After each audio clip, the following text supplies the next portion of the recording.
relacionada à educação, pois, como você deve ter entendido nos vídeos anteriores, o trabalho de educação ele está diretamente ligado ao desenvolvimento pessoal, ao desenvolvimento do indivíduo. E, com certeza, esse desenvolvimento individual ele está atrelado ao yoga. E não de uma forma dogmática ou de uma forma religiosa, naturalmente, mas como sendo o yoga o processo pelo qual nos leva ao nosso aprimoramento. Ou seja, o yoga como um instrumento educacional que leva o indivíduo ao seu aprimoramento enquanto tal, tanto como ser humano, como indivíduo, como ser espiritual, que é o propósito, diríamos, mais elevado do yoga. E dentro desse aspecto de educação, ou até mesmo de autoeducação, como costumamos definir o yoga, o conhecimento do yoga, assim como apresentado por Patanjali em Swadhyaya, o autoestudo ou os estudos referentes às escrituras, eles na verdade nos indicam uma autoeducação, o processo pelo qual você se autoeduca, né? Até como uma reflexão dos parâmetros e das perspectivas que cada indivíduo tem. Então, dentro desse aspecto das mudanças, é muito importante nós termos em mente o que nós teremos pela frente. E neste aspecto, nós podemos então traçar algumas linhas de raciocínio, de reflexão sobre educação para 2020. E, naturalmente, isto vai se aprimorando a cada ano ou eliminando algumas barreiras para assim expandirmos a mesma proposta, a mesma perspectiva para o futuro, não é? Isto então são dados de pesquisas feitas a nível mundial, que nós temos como uma premissa para este desenvolvimento educacional dos próximos anos estes 6 pontos linkados, ou seja, primeiramente a aprendizagem centrada no aluno. Isto o VVY já faz desde 2014, de termos um foco direcionado na individualidade, ou seja, isso traz aspectos da individualidade, como a experiência, sua história de vida. Um segundo aspecto são os alunos não tradicionais, quer dizer, nós não estamos focados em alunos apenas daquele estereótipo do yoga, não é? Mas alunos que venham de diferentes áreas e também que tenham diferentes objetivos e propósitos, sendo o yoga o seu elemento de trampolim, ou seja, o elemento que fará a sua perspectiva de avançar na sua vida em diferentes áreas, em diferentes aspectos. O yoga, então, sendo esta base que ultrapassa, então, aquelas barreiras de estereótipos que nós teríamos ou que nós tínhamos alguns anos atrás. Também o uso de Big Data. Aqui, no caso, entram-se aí dados de perspectivas de alunos, né? Como que se dá a expectativa que o aluno tem e no que nós podemos realmente contribuir para isso.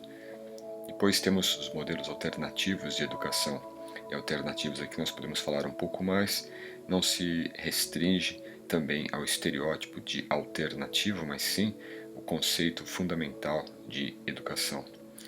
E claro que quando se pensa nesse aspecto alternativo, se pensa realmente em algo sem qualidade, e é geralmente o que ocorre. Uma educação global, quer dizer, um mesmo sistema que já não é mais limitado às vezes por áreas geográficas ou por elementos ideológicos, elementos étnicos, elementos que estejam restritos, certo, a aspectos até políticos, geopolíticos, não é? Mas sim todo o contexto global podendo ser então linkado com esse desenvolvimento pela educação no yoga. E finalmente o aspecto da interação, né, que você pode ter com o aluno, e nesse processo de interação você estar realmente projetando todo o processo de educação através de celulares, de smartphone, através de plataformas, através da própria tecnologia que nós dispomos hoje. Então, dessa forma, nós podemos reimaginar a educação. Não é? Nós podemos, aqui, claro, uma metáfora de você rebobinar o filme, rebobinar o vídeo. Mas de reimaginar a educação significa de estarmos, então, vendo a projeção que esse processo pode ter no futuro e trazer resultados realmente significativos a partir da experiência que nós trazemos já de anos ou até de décadas, e como que isto pode ser projetado adiante no futuro.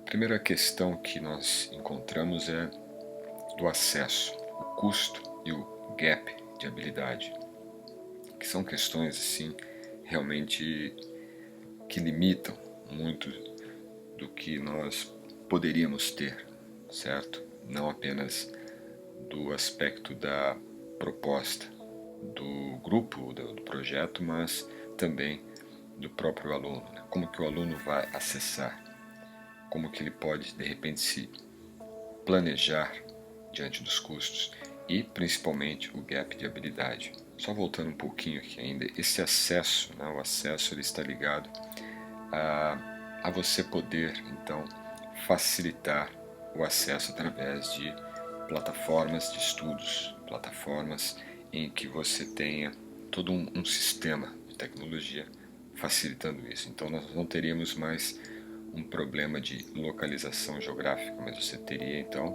isso já vem ocorrendo, condições de levar esse conhecimento para pessoas de qualquer lugar, de qualquer região do país, da cidade ou até mesmo do planeta. Então isso é algo que podemos sim solucionar.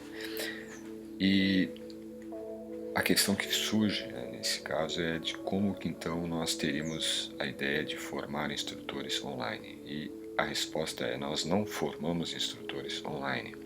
Inclusive nós temos uma posição um pouco crítica em relação a isto, e nós desenvolvemos um processo que é chamado de um processo híbrido, onde nós temos uma carga horária que é dada em estudos online, mas a carga maior é de presencial.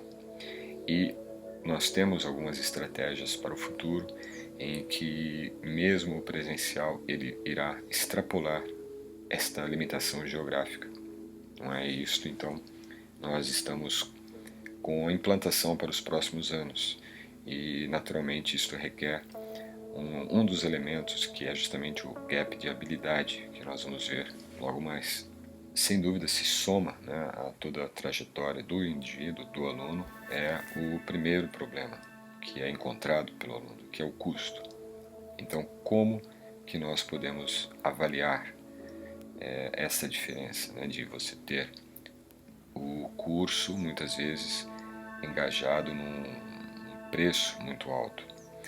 E é este o elemento, né? O custo, quando ele é avaliado muitas vezes pelo aluno, ele é avaliado pelo seu preço, e quando na verdade o que se deve avaliar naquilo que nós compramos ou daquilo que nós investimos, e aqui no caso um curso de formação é um investimento, e esse é o nosso foco, não é apenas um curso que tem um preço, é um curso que tem valor, então você está investindo.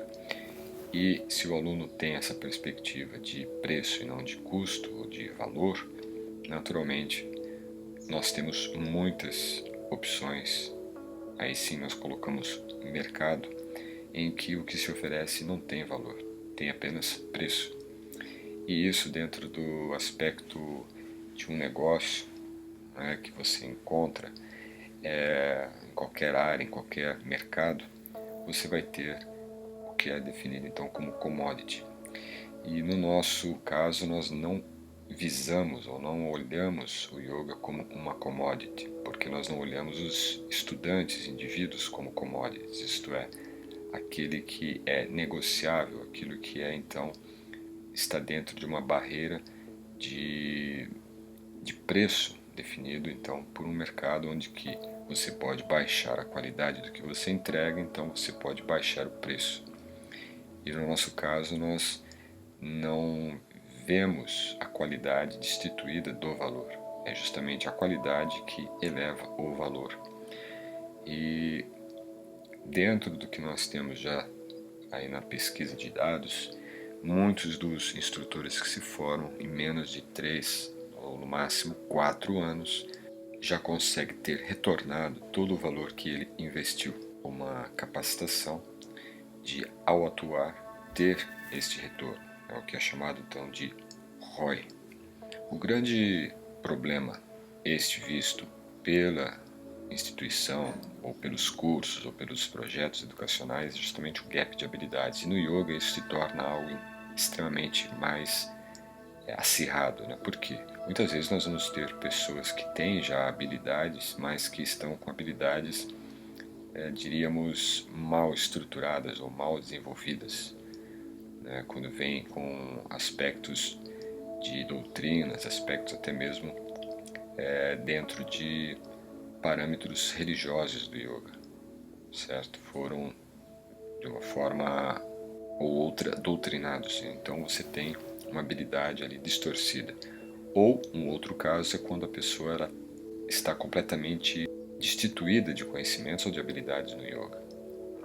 Entende? Então nós temos esses dois aspectos de alunos e não há assim uma... Para nós não é uma barreira, não há um limite, não há um impedimento nisso, mas são desafios distintos. Então o gap de habilidade muitas vezes ele se torna inclusive o empoderador, né? O motivador para que a educação seja levada adiante, e para nós não é diferente, é um desafio que realmente nos toma a posição de estarmos melhorando em elementos que de repente vamos descobrindo ao longo do processo. E aqui são dados também de pesquisas, né? São 75 milhões de pessoas que estão sem trabalho e 57% dos empregadores não encontram candidatos qualificados. Então, este é o gap, né? Nós temos pessoas que estão fora do mercado de trabalho, mas do outro lado, as instituições que estão precisando, né, os empregadores, não encontram para fechar essas vagas pessoas que tenham habilidades, que tenham qualificação. E quando nós vemos isto para o yoga, nós vemos que muitos instrutores estão também sem trabalho, ou que quando concluem o curso eles mudam seus planos, de já não mais levar adiante o yoga como uma profissão ou como algo que vai lhe trazer um equilíbrio na sua vida profissional. Mas o que nós encontramos nesse processo é de que as pessoas que estão neste modelo de não estarem levando adiante como um fato profissional, ou elas realmente não tinham essa opção, e isto é possível, pessoas que fazem o curso, alunos que se formam, mas sem o interesse da formação como instrutor para formar ou para dar aulas como instrutor. Então nós desenvolvemos planos nas quais o indivíduo se enquadra num deles, inclusive isso também um plano com custos diferenciados. Então nós conseguimos dessa forma delinear melhor aquele que não tem o interesse de se formar e aquele que tem. Aquele que tem o interesse de se formar como instrutor, então nós daremos todo o encaminhamento para que realmente ele obtenha a qualificação necessária. Agora, claro, estas qualificações virão com o empenho do instrutor ou do aluno que está em formação. E dessa forma, então, nós teremos, dentro desse mercado de trabalho, como foi dito no vídeo anterior, este instrutor ele não tem que se enquadrar nesse mercado de trabalho. Ele criará o seu novo nicho, o seu novo mercado de trabalho. E esta é a grande diferença que nós vemos para justamente preencher esse gap, não é? De profissionais que não estão qualificados para o mercado. Aqui também são outros dados impressionantes, né? Quantos empregados possuem posições que não conseguem preencher, ou melhor, quantos empregadores possuem posições que não estão sendo preenchidas, ou seja, vagas que não conseguem ser preenchidas devido à desqualificação profissional. E nós vemos que na China é muito grande, né? Talvez o país aí que pelo menos demonstra o maior, né, de 74%. E na Itália é onde tem o menor índice. E o Brasil, observem, está em segundo lugar. Para a nossa perspectiva no yoga, isso demonstra muito claramente que as formações de instrutores de yoga no Brasil está preenchendo, não esses 63%, obviamente, mas pelo menos uns 3% desse mercado está sendo preenchido por instrutores não qualificados, que naturalmente vêm de cursos também não qualificados. Isso é que a gente pode então levar, né, como algum entendimento desses dados. A educação no Brasil, ela realmente é algo, diríamos, quase caótico, né? Não totalmente, porque nós ainda temos assim projetos e pessoas que estão à frente, e professores e instituições, empreendedores e coisas que fogem daquele modelo já arcaico de educação. E quando eu digo arcaico, não apenas em dados históricos, né, mas engessado, não é, por ideologias ou por modelos de paternalismo educacional. Isso é um grande problema, isto que atrasa demais o país em termos de posicionamento global, não é? E quando nós pensamos no ensino superior, então, nós vemos que o ensino superior visa preencher aquelas vagas ali que estão disponíveis, né? Estas vagas estão tentando ser preenchidas justamente com ensino superior. Porém, o ensino superior no Brasil, ele também não tem aquela qualidade que se espera, a não ser instituições privadas, instituições particulares, que conseguem fugir um pouco desse nível de qualidade inferior, mas existem também ali regras, existem normas que impedem com que essa educação seja realmente uma educação de ponta a nível internacional, porque existem então barreiras que exigem determinados processos que estão ainda arraigados nesse modelo anterior da educação no Brasil. Eu não quero entrar nesses detalhes, o ponto aqui é justamente mostrar então a perspectiva. Por exemplo, dentro do nosso projeto educacional em yoga, é de dar a este aluno condições sim de disputar ou de concorrer ao mesmo nível de formação qualificada de um ensino superior.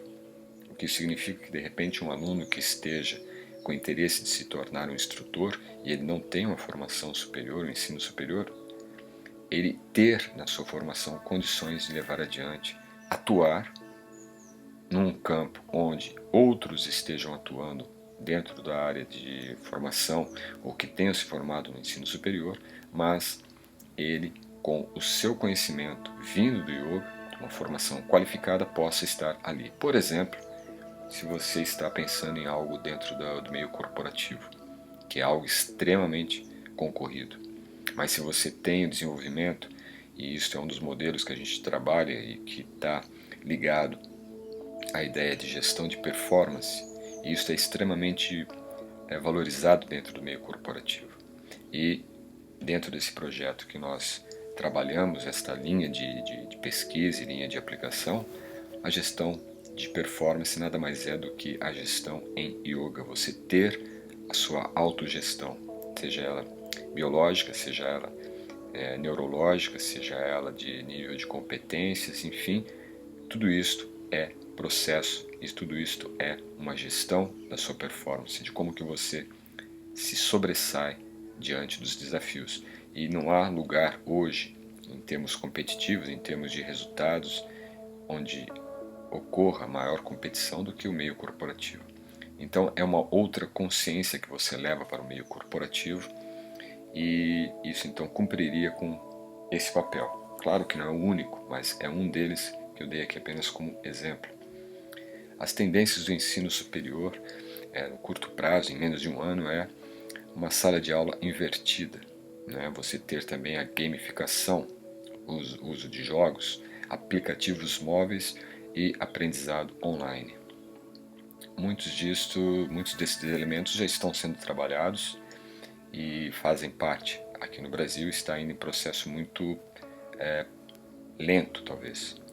O prazo de 2 anos é análise de aprendizagem. Isso aqui é o que é muito importante, a gente está aplicando isso. Gradualmente estamos intensificando esses meios de modelar, né, a análise, mas também o aprendizado móvel, que é um elemento muito assertivo nesse caso, o conteúdo aberto, né, onde o aluno possa estar trabalhando também esse mesmo conteúdo, esse seu desenvolvimento a partir do conteúdo. Laboratórios virtuais, né, ou seja, você ter laboratórios onde os alunos possam trabalhar, possam interagir, possam estar ali criando elementos a partir do próprio aprendizado. E isso está em desenvolvimento já dentro do VVY. No longo prazo, né, na realidade aumentada, ou seja, entra muito mais o âmbito da tecnologia, a internet das coisas, a inteligência de localização e assistentes virtuais.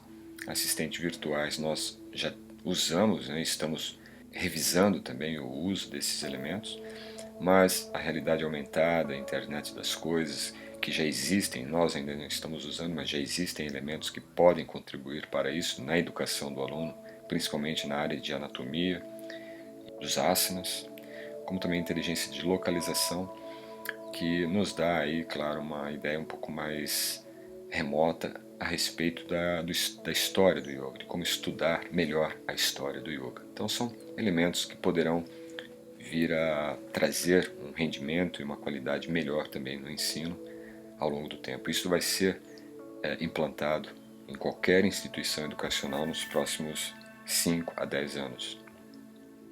Também aqui o uso de processos de aprendizado, né? Aqui no caso nós temos uma proporção maior de jovens que declaram que já utilizaram a internet em casa para realizar atividades propostas em aula. Então, quer dizer, nós temos um certo aumento nesse processo já ao longo dos anos. Aqui também é uma fonte de pesquisa internacional. 75% já utilizam a internet na escola em atividades propostas em aula. Quer dizer, você vê que as gerações mais jovens, as gerações novas que estão hoje no ensino básico, estão já tendo acesso a isto. Então, como que uma formação em yoga também deve se valer desses meios, desses processos. E 60% dos jovens falaram que é mais fácil desenvolver atividades escolares enquanto utilizam a internet, né, devido à interação. Claro que isso tudo tem também uma posição, uma visão um pouco crítica que nós devemos ter, mas não se descarta por completo a validade que a internet tem, isso é indiscutível. Apenas para reflexão, o quanto que nós podemos realmente agregar às pessoas, agregar aos alunos, se nós utilizarmos então novos meios, novas visões, novas estratégias educacionais no mundo, porque o foco realmente, como foi dito, deve estar no aluno. E isto para nós é o mais importante em termos de relacionamento com o aluno, porque cada aluno traz uma história, cada aluno tem um processo, cada aluno tem um DNA, cada aluno é um indivíduo. E é justamente na questão do indivíduo que nós focamos. Então, cada indivíduo traz em si habilidades, competências, traz em si uma história de vida, traz em si um aprendizado já que ele possui, traz em si uma inteligência, traz em si uma consciência. E tudo isto que cada indivíduo traz é justamente o nosso insumo de desenvolvimento educacional.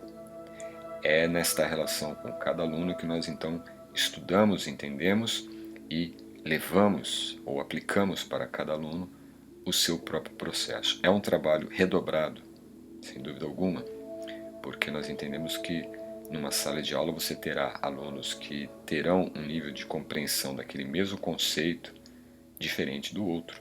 Nós temos então diferentes níveis de aprendizado, diferentes níveis de cognição.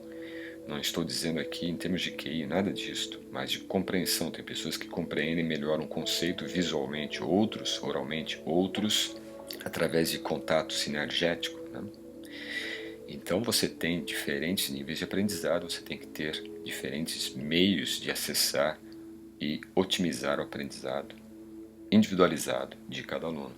Então, é justamente dentro desses aspectos que nós consideramos a importância de termos todo o trabalho focado nesta questão da escala, de melhorar esta escala, ou seja, de dar o acesso ao aluno em qualquer lugar e de levar para cada aluno, em qualquer lugar, também o contato presencial, ao mesmo tempo para um nível em que o aluno veja o valor daquilo que ele está realmente investindo, daquilo que ele está levando para a sua vida, levando para o seu aprendizado, e, naturalmente, o foco no aluno. São as três premissas que são consideradas as premissas mais importantes para a educação nos próximos 5 a 10 anos, e usar, nesse caso, os elementos da tecnologia para poder facilitar esse processo de mudança nos alunos, nos instrutores, e isto é o que trará mudanças no mundo